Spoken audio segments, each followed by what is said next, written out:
chairman of the U.S. Joint Chiefs of Staff General Mark Milley told Congress on Wednesday that Iran, Russia and China were strengthening military cooperation. Joint military exercises in the Gulf of Oman between troops from China, Russia and Iran boost their naval capabilities to carry out diverse maritime missions, officials said on Thursday.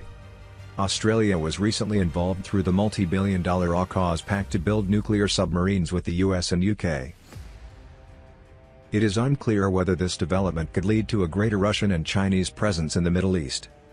Iran, meanwhile, focused on building large numbers of small, highly mobile missile-armed ships, part of a strategy to crowd out and defeat naval rivals such as the US, but has in recent years increasingly launched larger ships, including the multi-trimaran missile ship which scanned was developed under the so-called Hormuz Project. Chinese Defense Ministry spokesperson said the exercise further deepened friendship and practical cooperation between the three countries.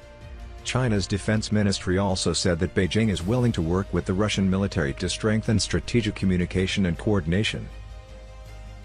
He said they would deepen the military's trust and jointly safeguard international justice and fairness. They will also organize further maritime, air and other joint exercises, he added. Chinese President Xi Jinping recently visited Russia and met President Vladimir Putin, a visit the US criticized. Mr. Tan also said that the Australia, UK, US nuclear submarine cooperation, known as the AUKUS Pact, could trigger an arms race. Once Pandora's box is opened, the regional strategic balance will be disrupted, regional security will be seriously threatened, he said. The Chinese People's Liberation Army Navy is currently the largest navy in the world in terms of surface ships, but its operations in the Middle East have so far been limited. The Pentagon said in January that China's navy is building more than the US and will have 400 ships by 2025.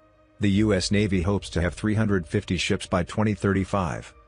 Amid intensifying competition, the US and China are likely to focus naval power in the Pacific region in the near future, placing strain on the US military presence in the region, which stems from US policies in the 1980s known as the Carter Doctrine. That policy led to the US basing significant naval power in the region against the Soviet Union, and later, Saddam Hussein's Iraq and post-revolutionary Iran.